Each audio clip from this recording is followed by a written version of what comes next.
заповедник от национального парка? Чем отличается? То есть собирают птенцов. И самые массовые, самые красивые, конечно, По птицами, жизнью, изучением, можно сказать, орнитолог. Теорию мы изучили, а теперь прямиком в национальный заповедник.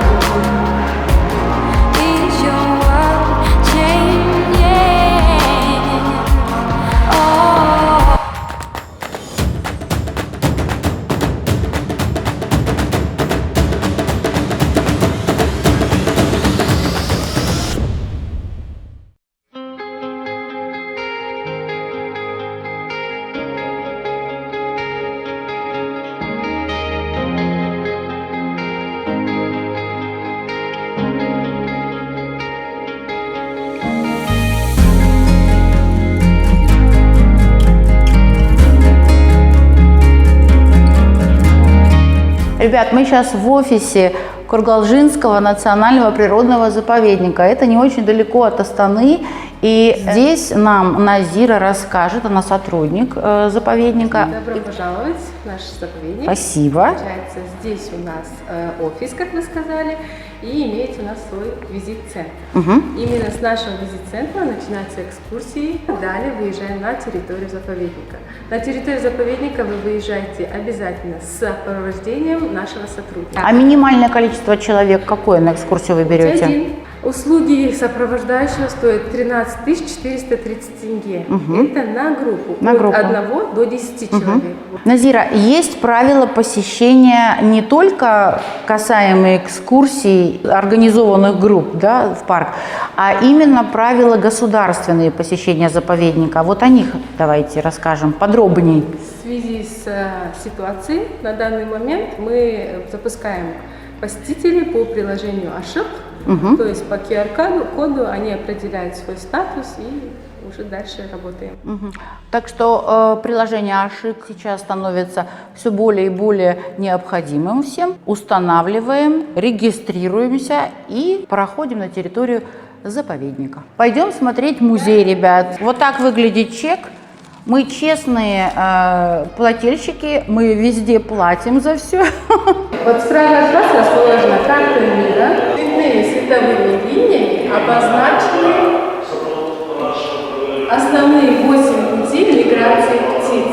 По этим путям они мигрируют, гнездятся.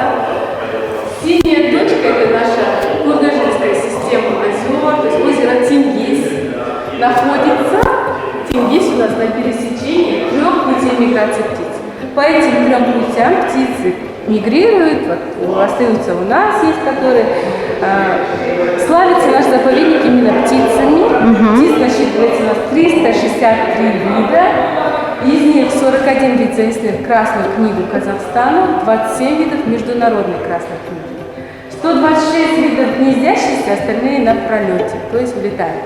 Сайгаки, сурки, барсуки и так далее. Чем млекопитающих у нас 43 вида. Территория нашего заповедника обозначена красной линией. Это территория заповедника. Да.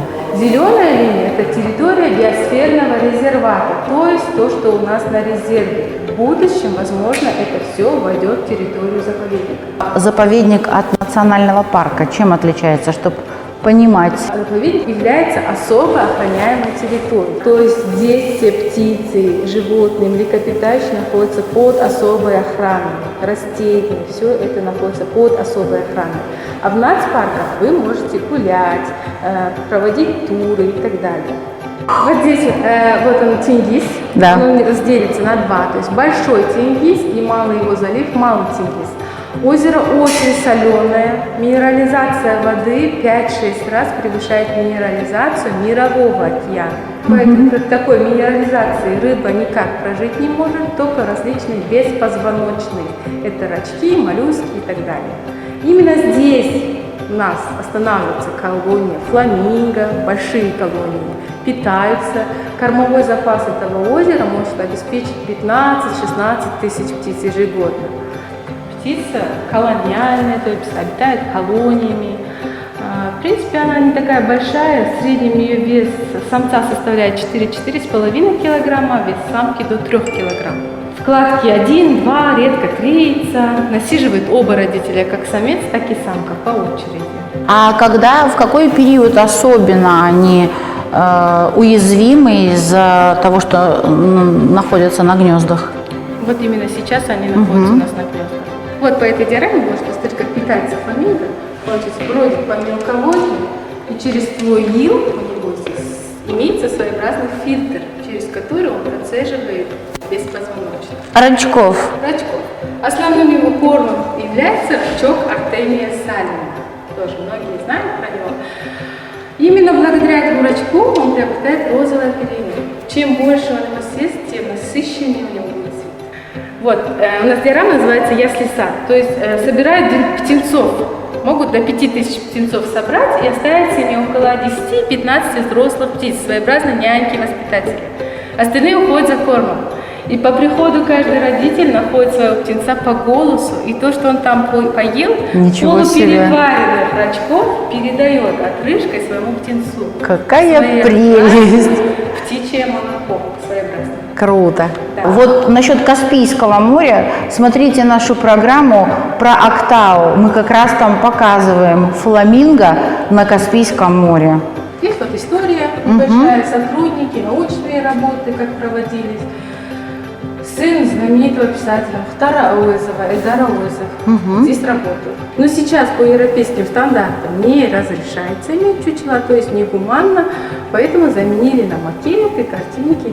Это дети Коргалжин получают деньги за свои поделки. Я же говорю, у родителей из ящиков все, что не нужно. Картины, молодцы, предприниматели дети. Я, кстати, первый раз вижу сувенирный магазин, где все работы сделаны местными детьми.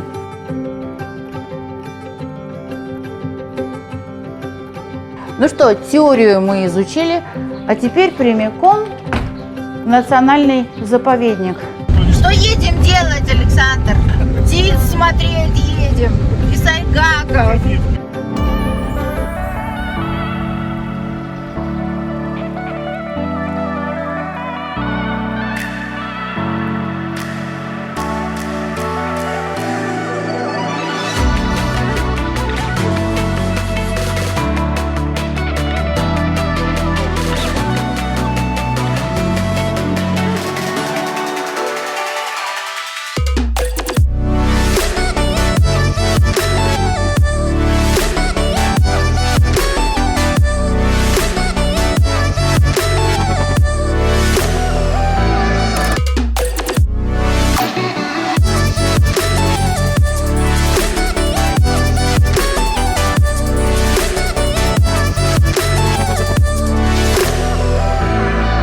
Самое красивое время для посещения заповедника какое? И самое массовое, и самое красивое, это, конечно, май месяц. По птицам и по животным, да? Практически у нас в регионе есть два вида тюльпанов.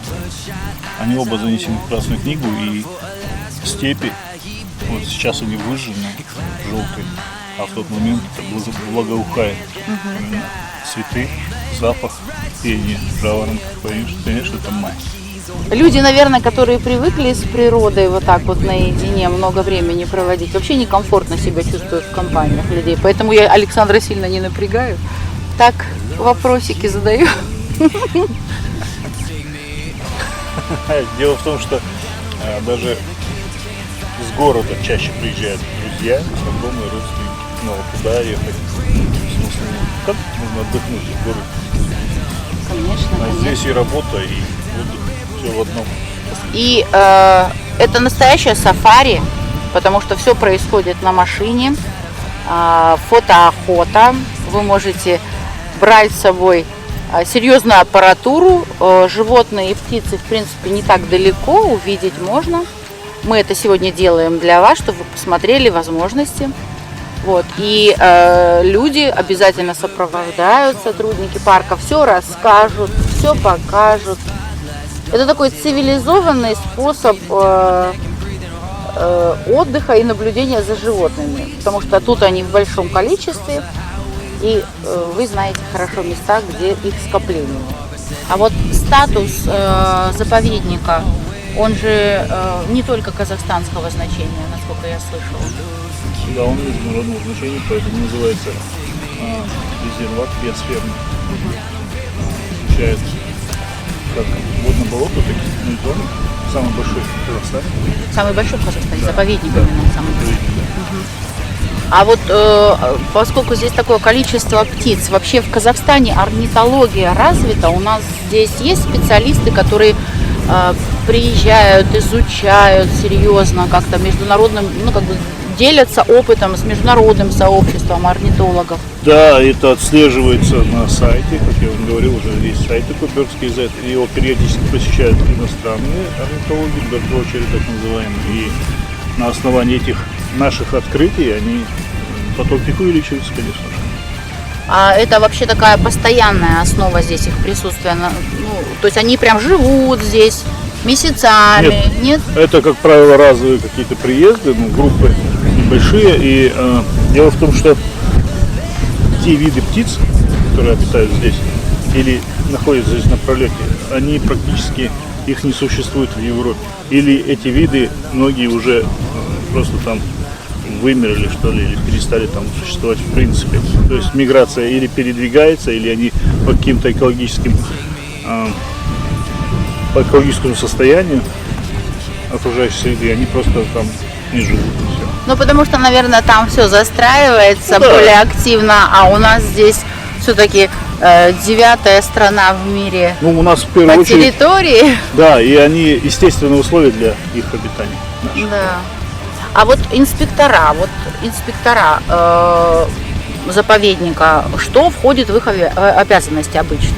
В принципе, основной задачей заповедника это охрана территории, то есть от незаконных заездов и так далее, чтобы территория была не тронута. Это дикий островок среди мегаполисов. Везде увидите, что развивается очень инфраструктура, но этих мест, этой границы она не касается. Поэтому все процессы, которые должны происходить, они должны происходить естественно, и за этим следят. Чтобы как и законодательным уровнем, так и инспектора в первую очередь, конечно. Ну вот тут еще классно то, что Александр сам очень увлекается птицами, жизнью, изучением. Можно сказать, орнитолог. И мы тоже орнитологи. Вы же смотрели наши программы про Лаколь или про дельту реки Или. Мы еще те орнитологи, так что мы в ваших рядах. И с этой программы у нас прибавится в коллекции кадры с вашими великолепными птицами, которыми мы рады поделиться с вами, друзья. Смотрите наши программы и подписывайтесь на наш канал.